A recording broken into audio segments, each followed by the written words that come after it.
Merci Seigneur. Voilà. Alors, mes bien-aimés, on va continuer. On va continuer à parler du Saint-Esprit.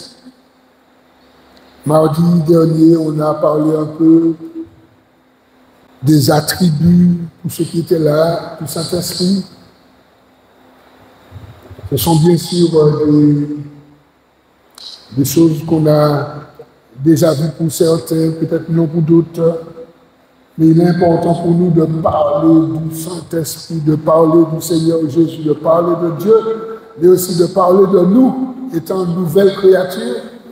Puisque la Bible dit que si quelqu'un est en Christ, il est une nouvelle créature et que les choses anciennes sont et que toutes choses sont devenues nouvelles. C'est très important. Le Saint-Esprit est Dieu. On est d'accord? Le Saint-Esprit est Dieu. Le Saint-Esprit est aussi une personne. Le Saint-Esprit est une personne. On parle de la divinité du Saint-Esprit, la divinité du Saint-Esprit. Mais on parle aussi de la personne du Saint-Esprit. La personne du Saint-Esprit. Le Saint-Esprit n'est pas une puissance comme... Enfin, il y a la puissance du Saint-Esprit, mais ce que je veux dire que vous avez des personnes encore...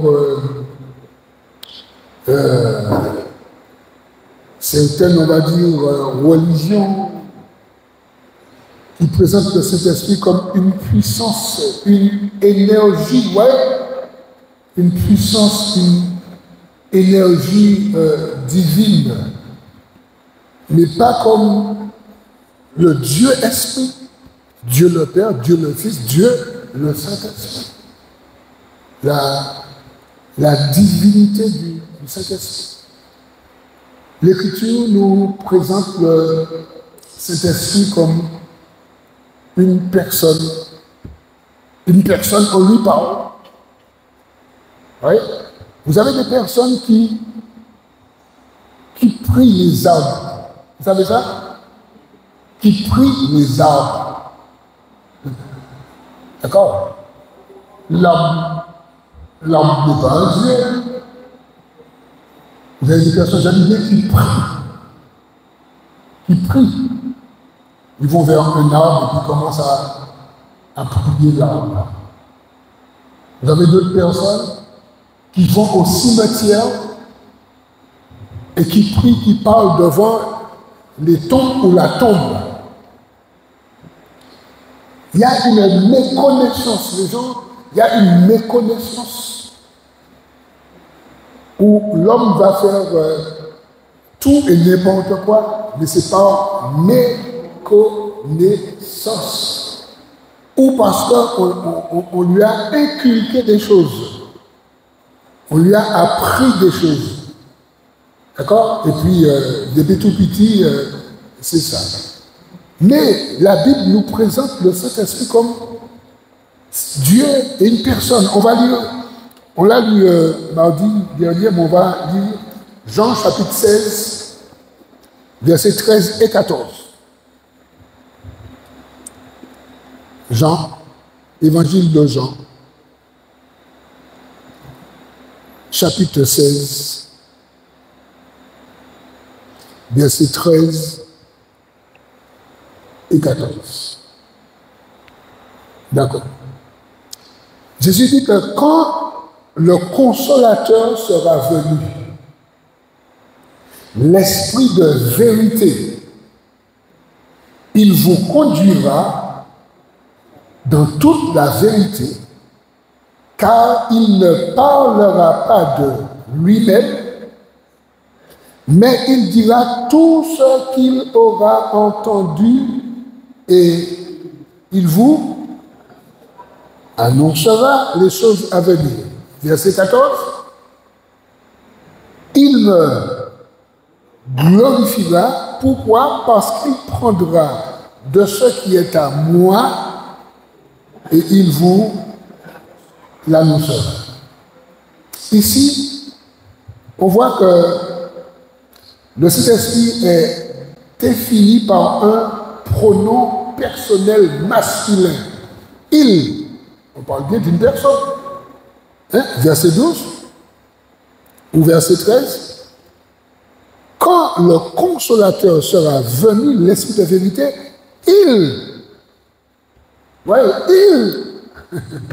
Jésus dit, il vous conduira dans toute la vérité. Le Saint-Esprit nous conduit dans toute la vérité. C'est une personne. Acte 13, le verset 2, Acte des Apôtres, le chapitre 13 et le verset 2. Alors, on va lire le verset premier et 2. Verset premier.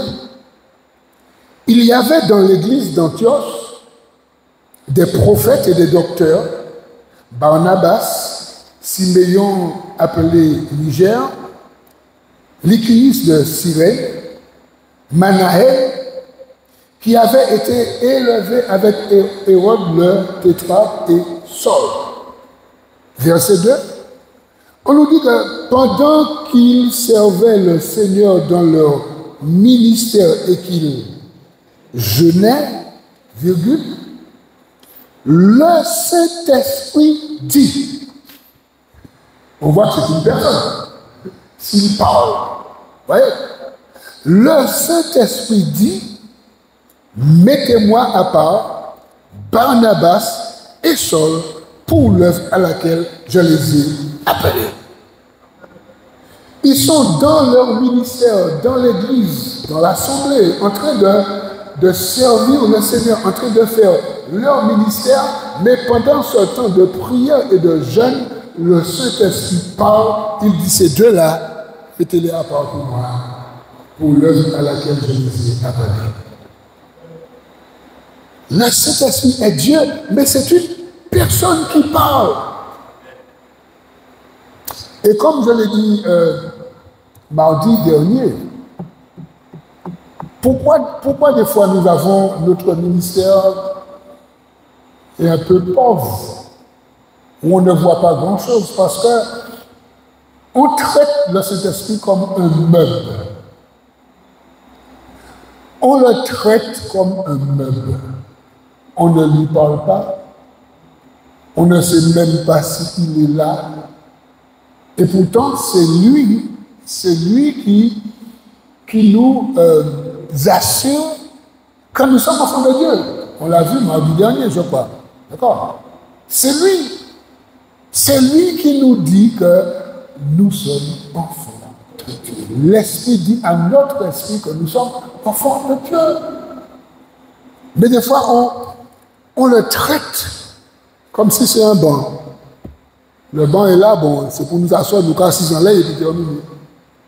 Mais le Saint-Esprit, c'est une personne, il est là. Il a besoin de communication, de nous parler. Et c'est ça qu'on voit ici. Le Saint-Esprit, c'est une personne. Il est doué de pensée, de connaissance, de langage, de volonté.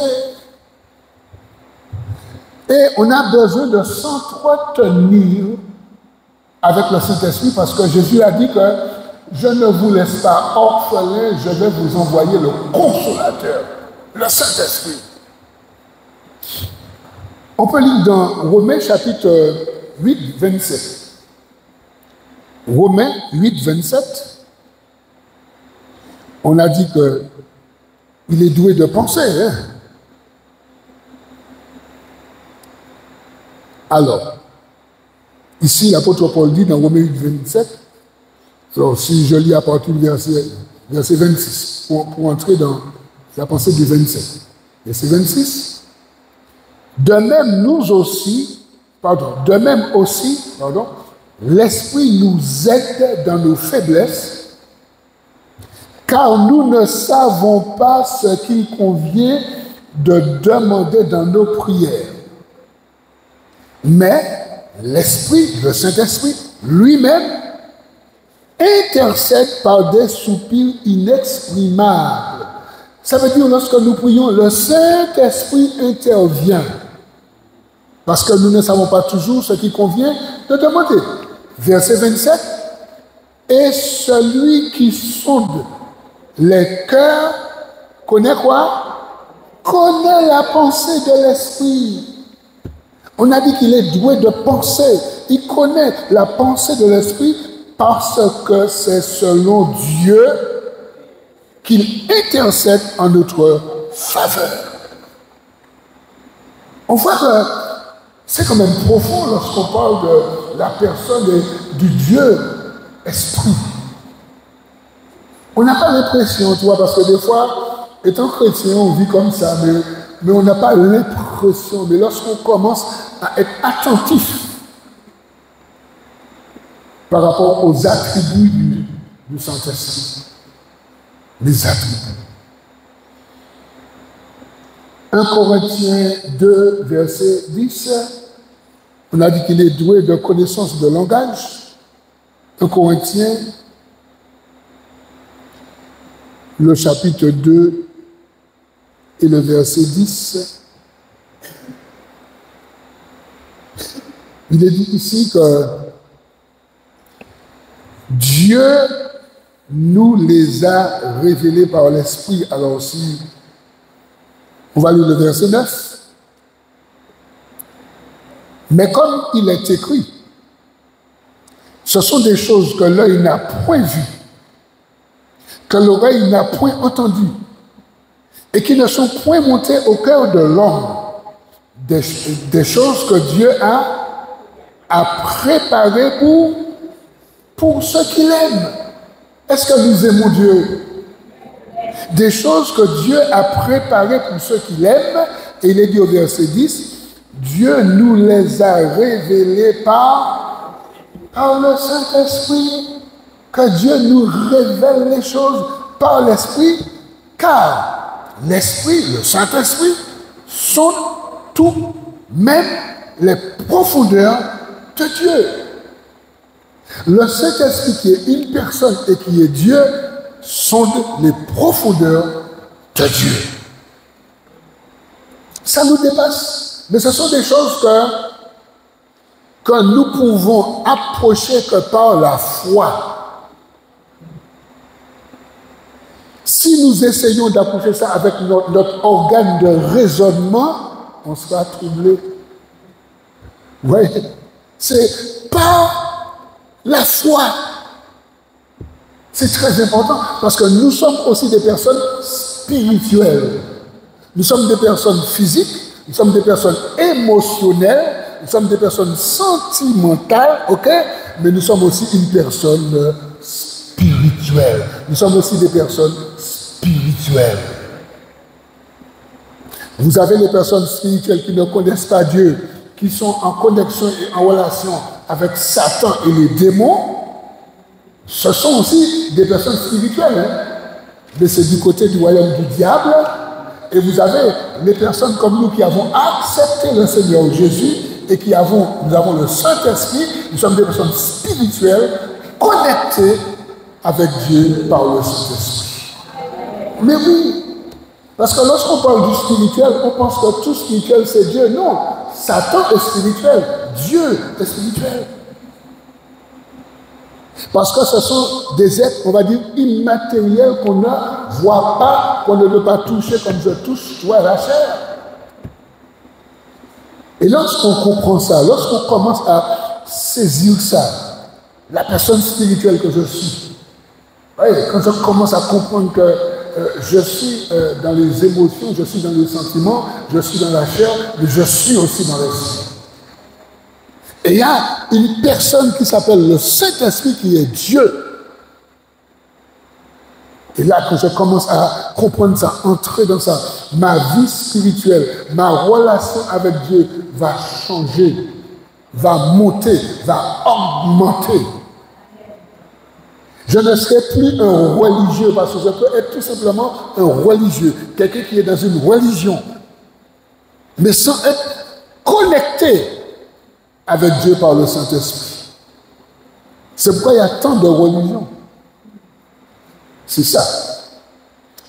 1 Corinthiens chapitre 12, verset 11.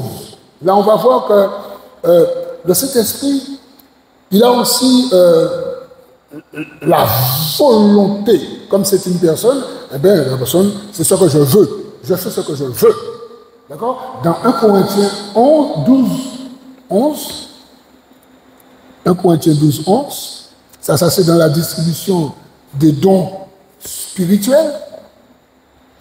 Au verset 11, on nous dit, un seul et même esprit opère toutes ces choses, les distribuant à chacun en particulier comme il le veut. La volonté du Saint-Esprit. Oui? Comme il le veut. On comprend que c'est vraiment une personne qui a une volonté, il sait ce qu'il veut. Et les dons spirituels, on peut le lire à partir du verset 7 à 11, il donne les dons comme il le veut, à qui il veut, autant qu'il veut. C'est pourquoi que dans le corps de Christ, vous avez des personnes qui ont un don, qui ont 2, qui ont 3. Ouais. Vous avez des personnes qui ont reçu le don d'interpréter les choses. D'autres personnes qui ont le don qui parlent en langue. D'autres personnes qui ont le don des prophéties, des miracles. D'autres ont le don du discernement des esprits. Tout ça, la Bible en parle dans 1 Corinthiens chapitre 12, versets 7 à 11. La distribution, et il termine, d'accord, le passage se termine par le verset 11 qui dit que un seul et même esprit opère toutes ces choses, les distribuant à chacun, ok, en particulier comme il le veut. Eh bien, mais c'est important pour nous de comprendre comment ça fonctionne. Ça veut dire quoi? On ne peut pas commander le Saint-Esprit. Par contre, on peut lui demander. On peut lui demander. On peut demander à Dieu. On peut demander telle chose. On peut demander. Puisque Paul dit aspirer aux dons les meilleurs. On peut demander, mais on ne peut pas commander. C'est lui en retour qui donne comme il veut, à qui il veut, en particulier. Est-ce que nous sommes là? Est-ce que nous sommes là? Mais oui, c'est lui, mais ce sont des choses que nous devrions comprendre. On peut demander, mais c'est lui qui distribue. C'est lui qui donne. Et c'est très important de pouvoir comprendre cela. Quand on a compris ça, on a une autre relation avec Dieu. On a une autre relation avec Jésus. Et aussi une autre relation avec le Saint-Esprit.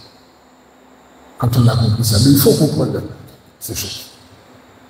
On peut aussi, on avait un peu touché la dernière fois, on peut aussi traiter le Saint-Esprit comme une personne. On le traite comme une personne. On en avait parlé mardi dernier, on revient. Acte 5, verset 3. On va voir comment on peut le traiter. Acte 5, 3.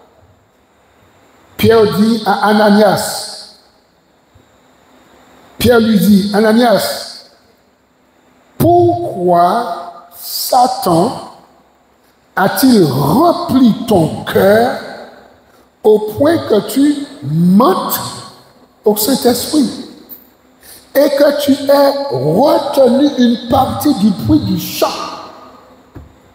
On voit ici, on peut le traiter, on peut lui mentir.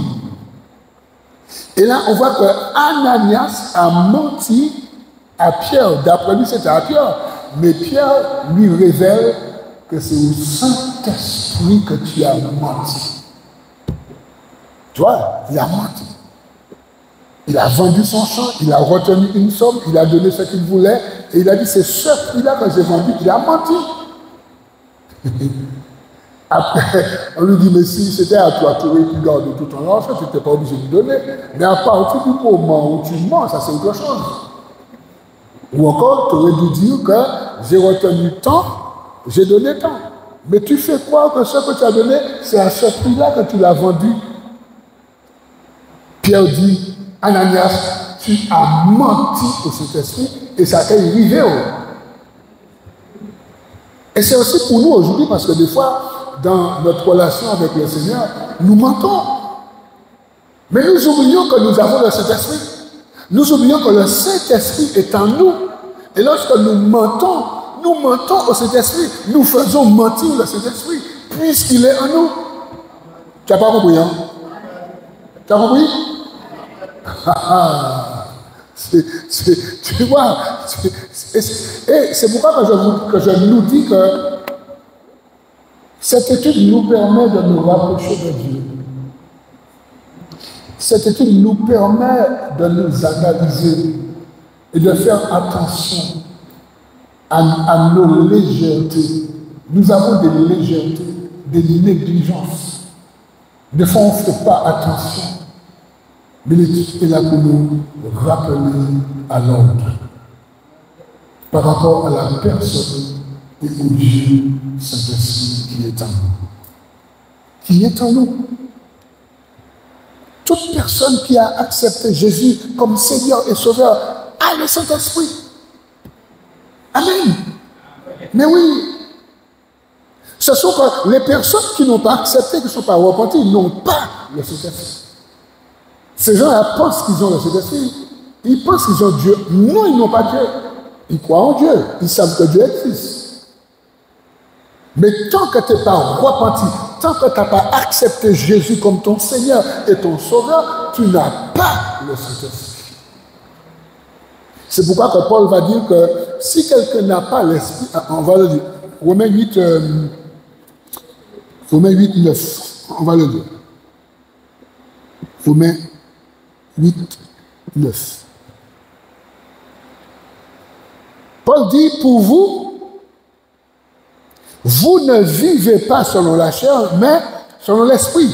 Si du moins, l'esprit de Dieu habite en vous. Tu vois? Et il ajoute, si quelqu'un n'a pas l'esprit de Christ, qui est le Saint-Esprit, ok?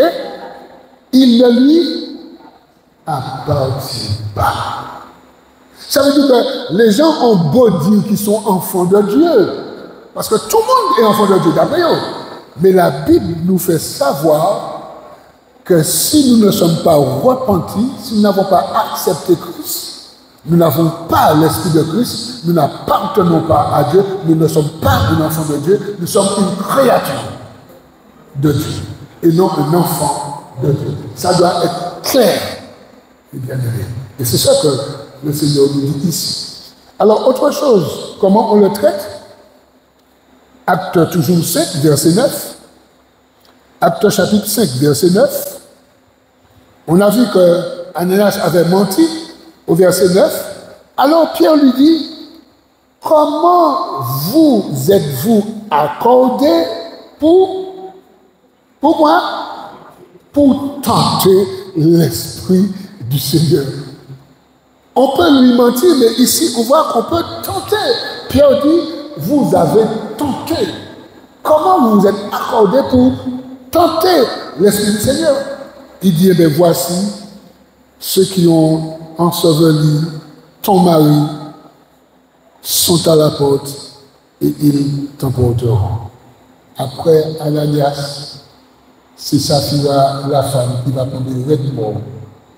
Elle va tomber raide mort.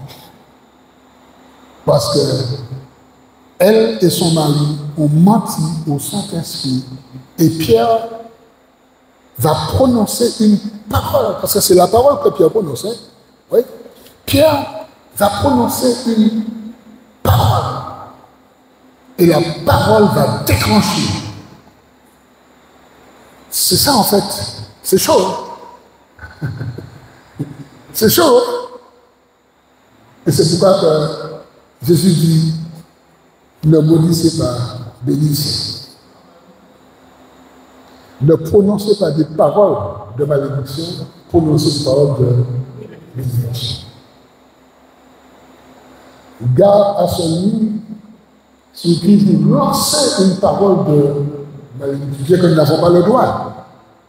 Mais imaginons-nous qu'on lance une parole de malédiction avec foi sur quelqu'un.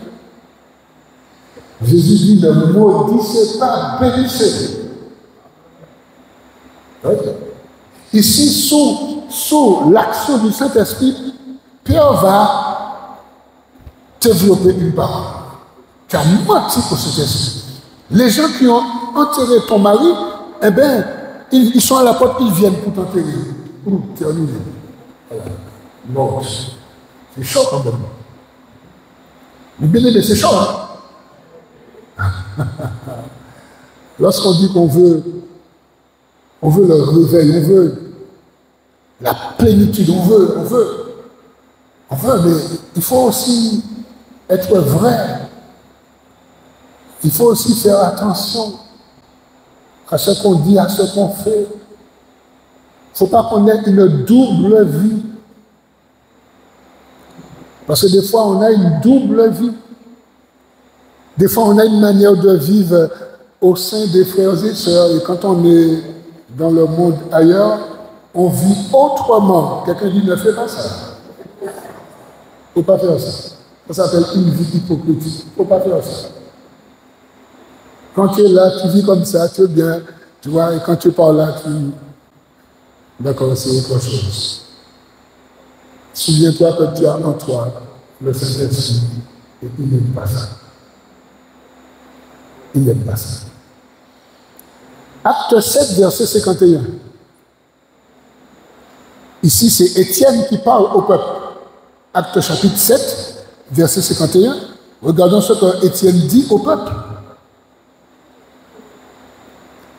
Homme au cou raide, incirconcis de cœur et d'oreille.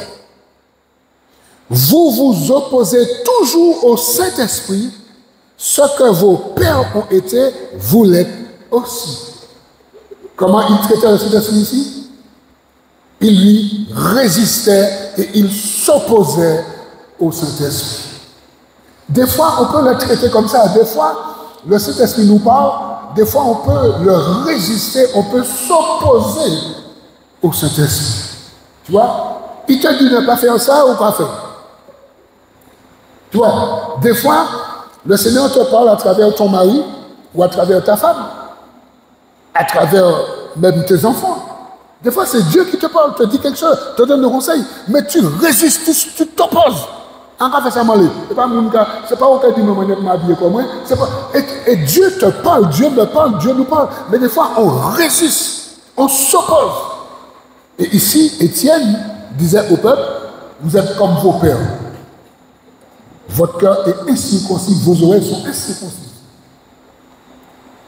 L'épée, ça veut dire que l'épée, comme la parole c'est une épée, l'épée de la parole n'est pas passée sur votre cœur pour circoncire, pour enlever toutes les bêtises, la malpropreté, les rapines, d'accord, le péché, vos oreilles là, tout ce que vous avez entendu des choses sales, des choses impures du monde, eh bien, l'épée de la parole n'est pas passée pour circoncire nos oreilles. Eh bien, ici, Étienne était en train de dire au peuple, homme au cou raide et circoncis de cœur et d'oreille, vous vous opposez toujours au Saint-Esprit, ce que vos pères ont été, vous l'êtes aussi. Repentez-vous. C'est ce qu'il est en train de dire, repentez-vous. Mais ils vont tuer Étienne. La fin de l'histoire nous montre, ils vont le lapider, ils vont le tuer. Ils n'ont pas supporté cette exaltation. Le train. Et des fois, c'est la même chose. Lorsqu'on entend un message, on est fâché. Ah, le frère se laisse aller, le frère prêche une telle chose. Le frère se laisse aller. Tu vois, on est fâché contre le frère. D'accord, on est fâché. Parce que la parole nous dérange. On me l'a déjà dit, hein, à moi. Je prêche, frère, comme si tu vas trop loin, quoi. Arrête un peu. Je dis la parole, c'est pas dans ma poche que j'ai vu cette parole. Hein. Je n'ai pas écrit un livre, l'évangile de Jude. Hein. Il y a l'épître de Jude, mais c'est pas moi, hein. C'est le petit frère de Jésus. L'épître de Jude. Moi, je n'ai pas écrit hein, de lui pour dire que. Non. C'est ce que le Seigneur dit. D'accord? On prend et puis on prêche ça. Et ce n'est pas pour vous seulement, c'est pour moi aussi, c'est pour nous tous. Et le Saint-Esprit nous convainc. Le Saint-Esprit nous dit c'est bien ça. Le Saint-Esprit nous dit il faut encore travailler. Mais des fois, on s'oppose au Saint-Esprit. Des fois, il nous dit ce soir, il faut aller en prière. On s'oppose. Des fois, on reçoit une parole venant du Saint-Esprit. On s'oppose, on résiste, on fait autre chose. Quelqu'un dit ne fait pas ça. Ne fait pas ça. Éphésiens 4:30, bon, je sais, tout le monde connaît. Éphésiens 4:30, c'est quoi? Attrister. On peut l'attrister. Éphésiens chapitre 4, verset 30. N'attristez pas le Saint-Esprit de Dieu. Tu vois, de la même manière que ta femme peut t'attrister, ton mari peut t'attrister, ton frère en Christ peut te dire quelque chose qui t'a attristé, tes enfants ou tes parents. Eh bien ici, on apprend que nous pouvons attrister le Saint-Esprit de Dieu. N'attristez pas le Saint-Esprit de Dieu par lequel vous avez été scellés pour le jour de la rédemption. Ça veut dire le jour de la résurrection du corps, des morts. Le jour où Jésus va ressusciter tous ceux qui sont morts en Christ, ça s'appelle la rédemption du corps. Ici, il est dit, n'attristez pas le Saint-Esprit de Dieu par lequel vous avez été scellés pour le jour de la rédemption. Et je peux attrister le Saint-Esprit. Et puis il est là, il est triste. Bien-aimé, on sait ce que ça veut dire quand on est triste. Hein? Je pense que tout le monde a déjà été attristé. Hein? Moi-même, j'ai déjà été attristé. Par une chose quelconque. Et quand tu es attristé, tu n'es pas bien, tu n'es pas joyeux, tu es mal. Parce qu'il y a une parole qui t'a touché, il y a un comportement qui t'a froissé. Vous voyez? Et quelqu'un qui est attristé, eh bien, cette personne attend que l'autre vienne pour... Bon, tu sais, c'est vrai que je t'ai mal parlé. Je reconnais que j'ai agi d'une manière charnelle. Pardon. Pardon, chérie. Pardon, toujours. Pardon, ma fille. Pardon, mon fils. Pardon, papa. Pardon, maman. Pardon, Saint-Esprit.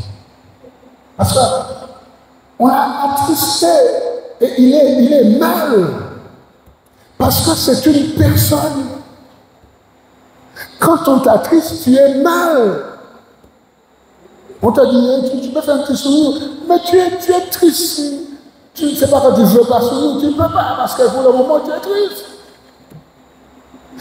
Tu as besoin d'un pansement. Et le pansement, c'est, excuse-moi, pardonne-moi. Je n'ai pas fait exprès, mais c'est vrai que j'ai été maladroit. Je le reconnais. Pardon. Et ça fait du bien là où ça passe. Ça fait du bien. Et lorsqu'on demande pardon à Dieu, eh bien ça fait du bien. Là, Dieu nous restaure. Dieu nous pardonne. Et qu'est-ce qui se passe? La joie du Saint-Esprit reprend place. Tu vois? La joie du Saint-Esprit reprend place. Et on commence à danser, à chanter, à rire, à être épanoui. Pourquoi? Parce que les choses ont été rétablies. Est-ce que nous sommes là? Est-ce que ça nous parle? Moi, ça me parle. Ça me parle. Hébreux 10, 29. Là, c'est chaud. C'est chaud. Hébreux, chapitre 10, verset 29. Alors, je lis à partir du verset 28. celui qui a violé la loi de Moïse meurt sans miséricorde sur la déposition de 2 ou 3 témoins. Ok? Ici, l'apôtre aux Hébreux était en train de dire la personne qui avait dérogé, d'accord, la loi de Moïse, que Dieu avait donnée à Moïse, il est en train de dire que la personne qui avait violé, eh bien, il va mourir sans miséricorde sur la déposition de 2 ou 3 personnes qui vont dire effectivement, il a fait ça, effectivement. Et puis il dit, verset 29, de quel pire châtiment pensez-vous que sera jugé digne celui qui aura foulé aux pieds le Fils de Dieu et quoi? Qui aura quoi? Tenu pour profane le sang de l'alliance par lequel il a été sanctifié et qui aura quoi? Outragé l'esprit de la grâce. Soulignez ce mot, outragé. On peut outrager le Saint-Esprit. Et j'ai noté que outrager, c'est offenser gravement par un acte ou une parole. Offenser gravement. Et ici, il est dit, c'est une question que l'apôtre aux Hébreux pose. De quel pire châtiment pensez-vous que sera jugé digne celui qui aura foulé aux pieds le Fils de Dieu? Foulé aux pieds Jésus-Christ de Nazareth. Une première chose. On banalise la parole, on banalise le Fils de Dieu, on foule les choses aux pieds, on n'est pas intéressé, ça c'est les gens du monde. Hein. Je ne pense pas qu'un chrétien ait un tel comportement. Mais quand on pêche, c'est signe de ce comportement. Hein. Quand on pêche volontairement, hein, c'est retuer Jésus, c'est le roi crucifié. Hein. Quand on pêche, je dis bien volontairement, on sait qu'il ne faut pas le faire, on le fait quand même. Attention. Hein. Ensuite, il est dit, qui aura tenu pour profane le sang de l'alliance. D'accord? Tenir pour profane le sang de l'alliance, le sang du sacrifice, ne pas lui donner sa valeur. Là encore, c'est banaliser. Là, c'est regarder le sang de sacrifice comme quelque chose du monde sans intérêt, sans aucune valeur, tu vois. Eh bien, ici, il est dit que celui qui aura tenu pour profane le sang de l'alliance, ça veut dire que tu as compris que c'est grâce à ce sang que tu as été pardonné, sanctifié, justifié et mis au rang des fils de Dieu. Et finalement, tu profanes le sang de l'alliance. Tu retournes dans tes vieilles habitudes, dans ta vie mondaine, etc., etc. Et puis, il dit, par lequel il a été sanctifié. Parce que c'est le sang qui nous sanctifie. Jésus dit dans Jean 17, 17, je les sanctifie moi-même pour eux, ta parole est la vérité, sanctifie-les par... Ok, alors c'est le sang qui nous sanctifie, et puis après il dit, et qui aura outragé l'esprit de la grâce.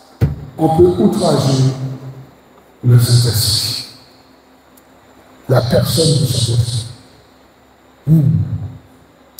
Et quand il se met en colère, attention. Attention.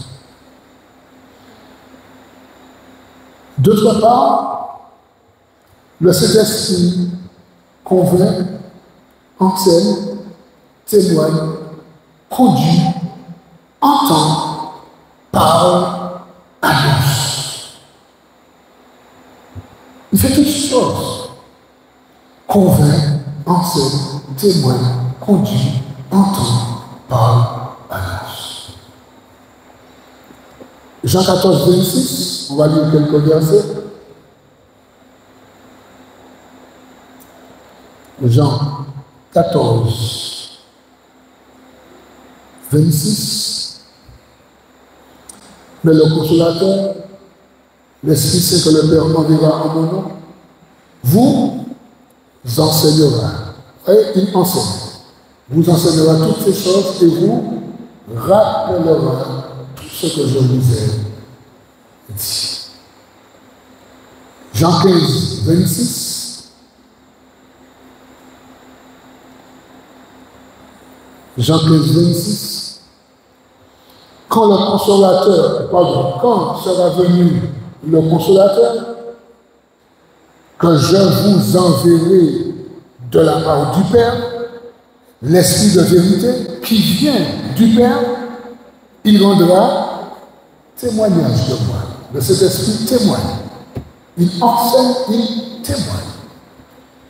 Jean chapitre 16, versets 8 à 13. Jean 16, versets 8 à 13. Et là, on a plein de choses que le Saint-Esprit fait. Et quand il sera venu, il convaincra. Le Saint-Esprit convainc. Il convaincra le monde en ce qui concerne le péché.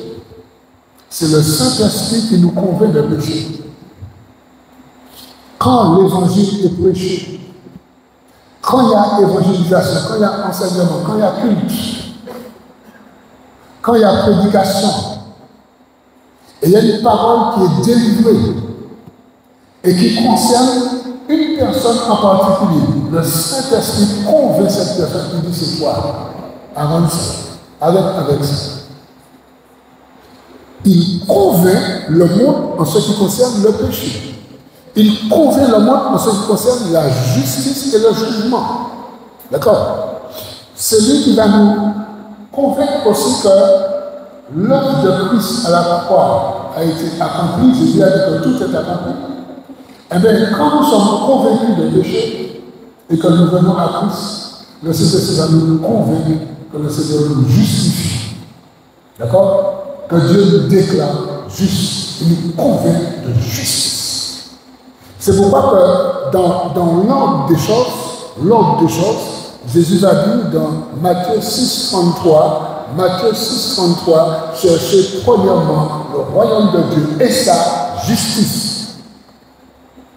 Parce que le Saint-Esprit nous convainc de justice. Et toujours on reste dans Jean 16, 8, et qu'on sort, et il nous dit, il nous convaincra de jugement. Le Saint-Esprit a déjà convaincu le diable qu'il a déjà été jugé. Et son heure arrive où il sera jeté dans le temps de feu et de souffle qui est la seconde part. Allez, ça c'est très important. Alors quand on lit le reste du passage, verset 9, en ce qui concerne le péché parce qu'il ne croit pas en moi, la justice parce que je m'en vais au Père et que vous ne me verrez plus, le jugement parce que le prince de ce monde est jugé. Verset 12, Jésus dit, j'ai encore beaucoup de choses à dire, mais vous ne pouvez pas les porter. Vous voyez? Il dit, mais quand le Saint-Esprit, le consolateur sera venu, l'Esprit de vérité, il vous conduira. Le Saint-Esprit conduit dans toute la vérité, car il parlera. Le Saint-Esprit parle. Ok? Et il dira tout ce qu'il aura entendu. Le Saint-Esprit entend, il écoute, il entend, et il annonce les choses. On comprend que c'est vraiment universel. Tu vois?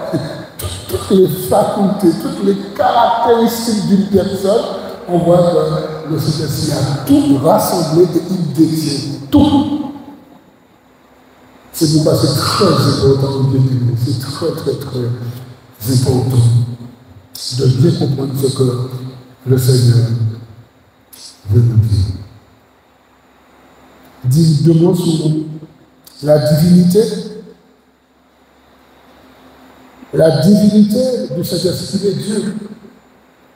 Le Saint-Esprit est éternel. D'accord? Il n'y a que Dieu qui est éternel. Ok? Nous, quand nous venons à Christ, nous jouissons de la vie éternelle. Mais nous ne sommes pas éternels avant. Le Saint-Esprit a toujours existé et il existe éternellement. D'accord? Il n'a pas de commencement, il n'a pas de fin. Nous avons le commencement. Même Adam, qui jouissait de la vie éternelle, Adam a eu un commencement quand il a été créé. On est bien d'accord. D'accord. Hébreux chapitre 9, verset 14. Hébreux 9, 14. Ici, on apprend quelque chose. On apprend ici que combien plus le sang de Christ, qui, par un esprit éternel, et on apprend que l'esprit, le Saint-Esprit est éternel, par un esprit éternel, s'est offert lui-même sans tache à Dieu, purifiera-t-il votre conscience des œuvres mortes afin que vous serviez le Dieu vivant. Il y a un gros message dans ce verset. Toutes les personnes qui ont donné leur vie à Christ et qui se culpabilisent, qui se sentent toujours coupables par rapport à certaines choses que nous avons pratiquées et que notre conscience ou notre organe de souvenir, l'organe que Dieu nous a donné qui nous permet de nous rappeler des choses passées, et quand ces choses reviennent et on pense aux choses qu'on a pratiquées et on se condamne, on se juge toujours, alors qu'on a déjà demandé pardon pour cela. Ici, il est dit combien plus le sang de Christ, qui par un esprit éternel s'est offert lui-même sans tache à Dieu, purifiera-t-il votre conscience des œuvres mortes. Pourquoi? Afin que vous serviez le Dieu vivant. Ne laisse rien t'empêcher de servir ton Dieu, puisque tu as donné les choses, tu as demandé pardon, tu as confessé. Même si ton organe de souvenir te rappelle des choses impures ou mauvaises que tu as faites, et tu as été pardonné, pourquoi tu donnes de l'importance à ces choses à tel point que ça t'empêche de faire ton ministère? Et c'est pourquoi ici il est parlé l'esprit éternel, un esprit qui a toujours existé et qui existera toujours, d'accord, à travailler dans ta conscience pour que tu sois libéré, purifié par le sang de Jésus. Est-ce que nous sommes là? Mais bien aimés, c'est très important de comprendre la dimension de l'évangile. Le Saint-Esprit est omniprésent. Il n'y a que Dieu qui est omniprésent. Alors, il est Dieu. Le psaume 139, verset 7 à 10, on en a parlé mardi dernier. Le psaume 139, les versets 7 à 10, David dit: où irais-je loin de ton esprit? Tu vois? Où irais-je loin de ton esprit? Où fuirais-je loin de ta face? Si je monte aux cieux, tu y es. Si je me couche au séjour des morts, t'y voilà. Si je prends les ailes de l'aurore et que j'aille habiter à l'extrémité de la mer, là aussi ta main me conduira et ta droite me... Le Saint-Esprit est éternel. Il est omnipotent et tout partout. Omniprésent. Il est. Le Saint-Esprit est tout puissant, ce qu'on appelle omnipotent. Luc chapitre 1er, verset 35, lors de la conception de Jésus. Luc chapitre 1er, Luc 1er, verset 35, qu'est-ce que l'ange va répondre? Alors, verset 34. Verset 34. Marie dit à l'ange: comment cela se fera-t-il puisque je ne connais point d'homme, je suis vierge? Comment une femme vierge peut tomber enceinte sans avoir de relation sexuelle? Je suis vierge. Alors, verset 35, l'ange lui répondit: le Saint-Esprit viendra sur toi et la puissance du Très-Haut te couvrira de son nom.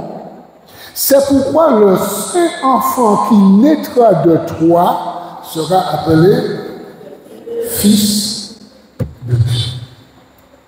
La puissance, la toute-puissance du Saint-Esprit, de Dieu Esprit, ça nous dépasse. Marie dit, mais c'est impossible. Marie dit, je ne peux pas tomber enceinte. Mais non. Dieu, dans toute sa puissance par le Saint-Esprit, ne t'inquiète pas. Pendant qu'il est en haut, il sera aussi en bas. Il va te couvrir de son nom. L'ange dit à Marie, ne t'inquiète pas. Dieu est assez puissant pour que tu sois féconde, pour que tu tombes enceinte. Mes amis, c'est ce Dieu que nous servons. Et ça doit nous faire du bien de revenir sur ces choses. Et puis,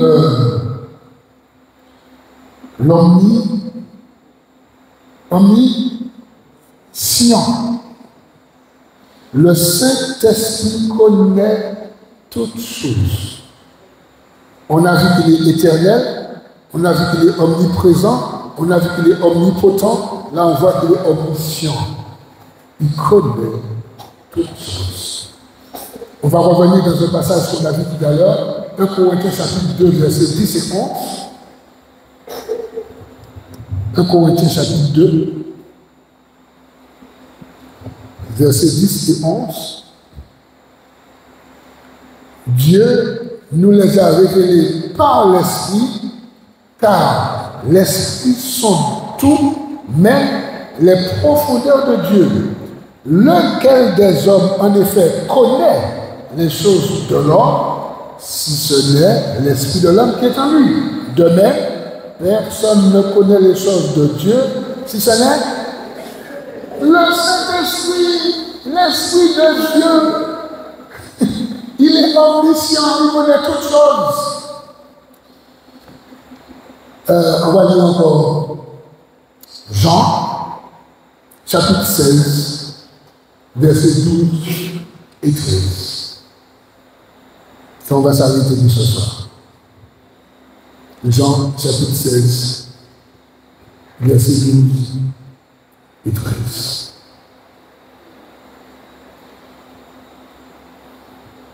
J'ai encore beaucoup de choses à vous dire, mais vous ne pouvez pas les porter maintenant. Quand le consolateur sera venu, l'Esprit de vérité, il vous conduira dans toute la vérité. Mais il connaît toutes choses. Il vous conduira dans toute la vérité, car il ne parlera pas de lui-même, mais il dira tout ce qu'il aura entendu et il vous annoncera les choses à venir. Il y a plein d'autres versets qui nous parlent de l'omniscience, la toute connaissance. Comment il s'appelle, quand Élisée avait dit à son garçon là, Géasi, mon esprit n'était pas absent. C'est l'esprit de Dieu qui parle. Quand tu as demandé à Naaman, il t'a donné ça, mon esprit a tout vu. Et ça c'est dans l'Ancien Testament, ça c'est dans 2 Rois chapitre 5. Mon esprit n'était pas absent. L'Esprit de Dieu nous communique les choses, nous dit les choses. Voilà, mes bien-aimés, que Dieu, dans toute sa grâce et son amour, nous permet de comprendre. À du prochain sujet, on va encore continuer sur d'autres attributs du Saint-Esprit.